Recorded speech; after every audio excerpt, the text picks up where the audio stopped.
Assalamualaikum warahmatullahi wabarakatuh. Waalaikumsalam warahmatullahi wabarakatuh. Boleh minta waktunya sebentar, Pak? Silahkan. Iya, perkenalkan nama saya Nabila Anjani dari kelas A3 Prodi PGSD IKIP Siliwangi. Iya. Di sini saya akan menanyakan ke Bapak tentang kurikulum. Bagaimana pendapat Bapak tentang perubahan kurikulum yang saat ini terjadi? Perubahan kurikulum sangat bagus untuk menyesuaikan dengan perkembangan zaman. Dan dalam pendidikan perlu inovasi sehingga sistem pendidikan kita tidak tertinggal oleh orang lain. Oke. Dan bagaimana pendapat Bapak tentang implementasi Merdeka Belajar? Mungkin untuk Merdeka Belajar ini merupakan kurikulum yang sangat besar, yang benar-benar dibutuhkan untuk peserta didik, di mana kurikulum ini memberikan kebebasan kepada peserta didik untuk mengembangkan minat dan bakatnya. Walaupun di kurikulum sebelumnya pun sama untuk mengembangkan minat dan bakat. Tetapi di kurikulum Merdeka Belajar ini, porsi pengembangan bakat dan minatnya sangat jelas dan besar. Selain itu, pendidikan karakter pun menjadi menu utama dari kurikulum ini, yaitu karakter yang ada di profil pelajar Pancasila. Oke, segitu, Pak. Iya. Oke, terima kasih. Sama-sama. Assalamualaikum warahmatullahi wabarakatuh. Waalaikumsalam warahmatullahi wabarakatuh. Assalamualaikum warahmatullahi wabarakatuh. Perkenalkan, nama saya Nabila Anjani dari kelas A3 PGSD IKIP Siliwangi. Di sini saya akan menanyakan ke Ibu tentang kurikulum. Bagaimana pendapat Ibu tentang kurikulum yang terjadi saat ini? Kalau menurut saya bagus ya. Mungkin pergantian kurikulum juga memang harus diganti karena memang menyesuaikan dengan zaman. Namun perubahan itu harus dibarengi dengan kesiapan guru ya yang sebagai pelaksana di lapangan. Karena sebagus apapun kurikulumnya, jika gurunya tidak mampu menerapkannya, maka hasilnya mungkin akan kurang maksimal. Dan bagaimana pendapat Ibu tentang implementasi Merdeka Belajar? Merdeka Belajar itu sangat bagus ya, karena di Merdeka Belajar itu siswa itu benar-benar diberi kebebasan untuk belajar sesuai dengan minat dan bakat mereka gitu.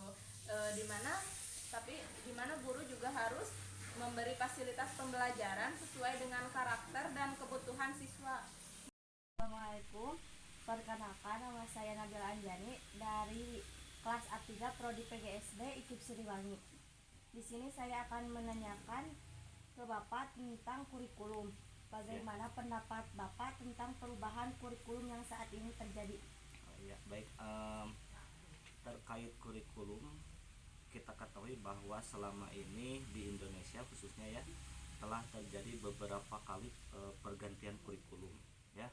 Mungkin untuk Bapak sendiri yang mengalami itu dari kurikulum 2013, kemudian yang sekarang ada yang namanya kurikulum Merdeka Belajar. Nah, sebetulnya perubahan itu pada intinya sangatlah baik ya, sangatlah baik bagi pendidikan kita, di mana perubahan kurikulum itu didasarkan pada perubahan-perubahan yang ada pada zaman sekarang. Hanya saja perubahan dari kurikulum satu ke kurikulum lainnya yang terjadi atau yang menjadi kendala adalah implementasi di lapangan, di mana yang tadinya kurikulum itu disetting atau diatur secara baik ya, luar biasa, tetapi kalau misalkan tidak diimplementasikan di lapangan terutama oleh guru, mungkin kurikulum sehebat apapun kurikulum itu tidak akan berhasil. Artinya perlu ada lagi tinjauan ke lapangan bagaimana para guru mengaplikasikan kurikulum dari pusat tersebut, ya, sehingga cita-cita pendidikan negara kita akan terwujud dengan diperketatnya kembali atau diberikan bimbingan lebih lanjut lagi kepada guru-guru yang menjadi ujung tombak dari pelaksanaan kurikulum, ya. Nah, intinya perubahan kurikulum itu sangat baik, ya, asalkan dibarengi oleh bimbingan terhadap guru yang menjadi ujung tombak dari pengaplikasian kurikulum tersebut. Nah, mungkin dari Bapak seperti itu. Dan bagaimana pendapat Bapak tentang implementasi Merdeka Belajar? Oke, baik. Untuk Merdeka Belajar ini sebenarnya, ya, isi dari kurikulum Merdeka Belajar ini sebetulnya bukan sesuatu yang baru, ya. Artinya kalau kita lihat dan kita analisis bahwa kurikulum Merdeka Belajar ini atau Merdeka Belajar ini merupakan terusan, ya, terusan dari kurikulum-kurikulum sebelumnya, ya. Ya, katakanlah seperti ini. Kemarin di kurikulum 2013 ada yang dinamakan 5M, ya, dari mengamati, menanya, dan lain sebagainya. Nah, sekarang ada Merdeka Belajar. Artinya itu Merdeka Belajar itu tidak merubah dari struktur kurikulum 2013 dan kurikulum sebelum kurikulum 2013, ya. Jadi Merdeka Belajar itu hanya meneruskan, dia meneruskan dan menyesuaikan terhadap kondisi kita pada saat ini. Dan satu hal yang perlu diketahui bahwa mungkin untuk implementasi kurikulum Merdeka Belajar ini, ya, terutama di SMA gitu, ya, sangatlah perlu, ya, dimana kebetulan Bapak sekarang ngajar di SMA Negeri 1 Cikalongwetan, dan kebetulan SMA Negeri 1 Cikalongwetan pun sekarang sudah menerapkan kurikulum Merdeka Belajar, ya. Jadi mungkin ini sedikit Bapak akan menceritakan bagaimana implementasi kurikulum Merdeka Belajar di sekolah. Yang pertama yang perlu diketahui bahwa untuk kurikulum Merdeka Belajar tidak ada lagi tingkatan kelas. Kalau di SMA kan ada kelas 10, 11, 12. Nah, kalau sekarang itu tidak ada tingkatan seperti itu. Itu yang pertama. Jadi nanti diganti jadi fase, ya. Untuk SMA itu ada 2 fase, ya. Jadi SMA selama 3 tahun itu ada 2 fase, terdiri dari 2 fase, fase E dan fase F, ya.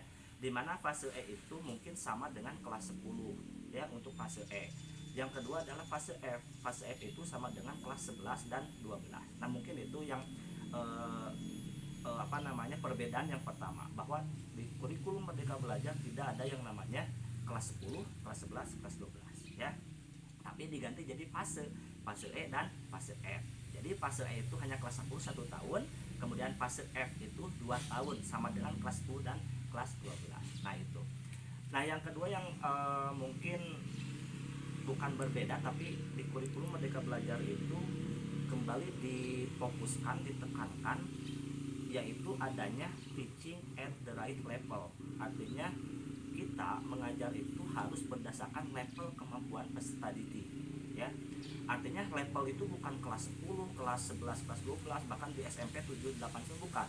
Itu bukan level, ya. Tapi level di sini maksudnya gini. Kalau misalkan sekarang Bapak ngajar di SMA Negeri 1 Cikalongwetan, ya, terutama di fase E. Nah, di fase E itu atau katakanlah kelas 10, si siswa katakanlah dalam satu kelas terdiri dari 36 siswa.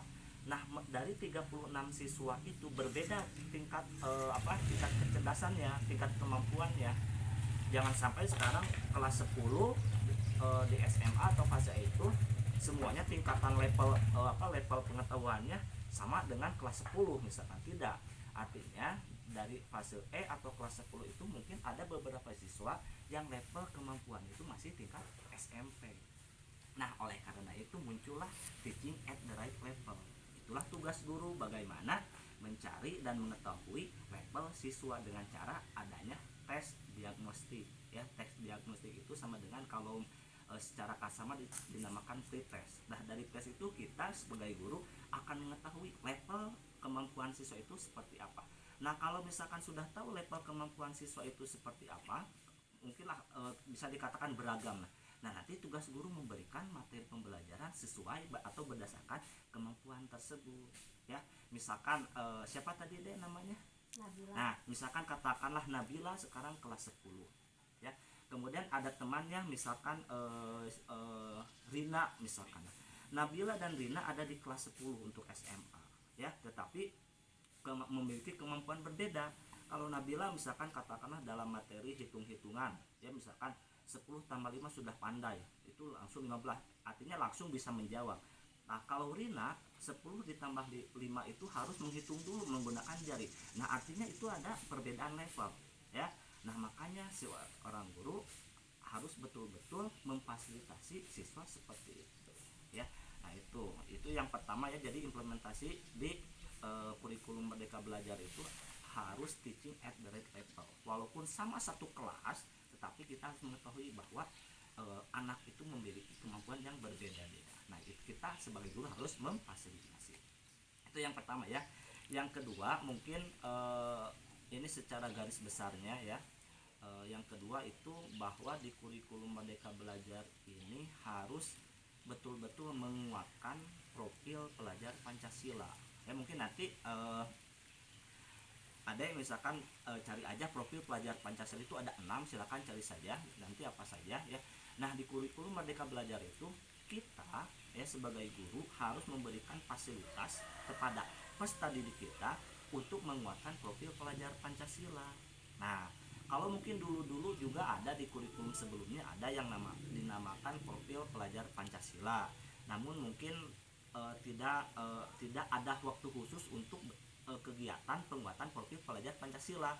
Nah, tetapi di kurikulum Merdeka Belajar ada waktu khusus ya, atau ada kegiatan khusus untuk menguatkan profil pelajar Pancasila. Misalkan sekarang pelajaran katakanlah pelajaran bahasa Inggris itu terdiri dari 24 jam misalkan. Nah, dari 24 jam itu ada 25%-nya itu harus dialokasikan untuk penguatan profil pelajar Pancasila. Jadi 24 jam itu tidak full belajar bahasa Inggris, tapi misalkan 2 jamnya itu dipakai untuk profil atau penguatan profil pelajar Pancasila. Jadi benar-benar ada waktu khusus yang digunakan untuk penguatan profil pelajar Pancasila.